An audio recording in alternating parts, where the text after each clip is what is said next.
Being in children's ministry, I see an increase in separation between kids and their parents.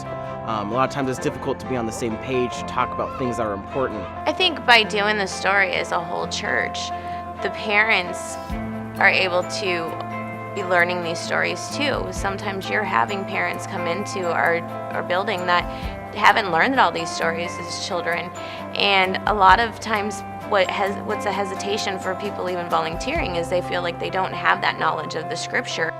Here's the challenge: helping our parents talk about God in the home. It's that simple. But oftentimes the church has struggled in how they can effectively help parents do that.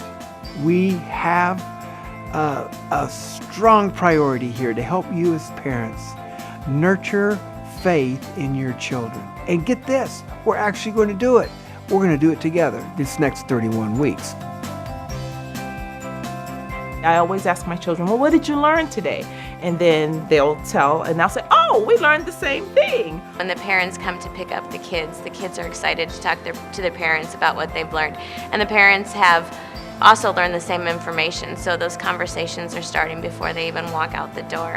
And so, in our house, especially our children, had a whole lot to say. Well, my teacher taught it this way. Well, no, that's not it. Well, my teacher taught it this way. So that was really cool, because when they're giving their opinion and their perspective, guess what they're doing? They're really cementing what they've learned, and that's the best thing about it. My dad's on staff here, so obviously he's always trying to get us talking about what we learn at church.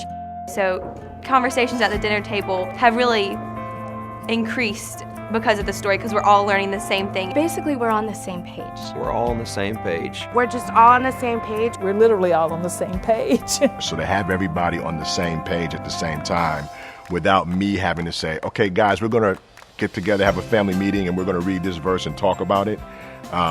It's just kind of cool that it was already happening organically, and we could have a conversation. As my faith grew stronger in the Lord, going through the story, it helped my children's faith grow stronger in the story, because the more I began to believe and the more real that it became to me, it just rubbed off on my children. Now it's so much easier for me to understand the Bible and explain it to my kids. So I do dig deeper because I want to be able to answer the questions that children ask. No one wants to look foolish in front of their kids. And so these conversations are growing parents. They're growing parents. When you've got to sit with your child because now he knows something about the story, you better up your game too. And so parents are upping their game. I would encourage any family to take this on as a journey. A lot of times families, they don't have those opportunities, and this is just such a unique way to do that and bring your family closer together. As a member of a family who has done the story together, I would really encourage all families to take part, because even from a 5-year-old to an 18-year-old and to adults, each person has something they can take away from it. And when you get your family all on the same page at the same time, intertwined with that same word, that same perspective, then whatever is going on individually with your family, it's lockstep, it's unified, it's powerful, and it's something amazing to watch. So I would say, let's get everybody on the same page and let's make it happen.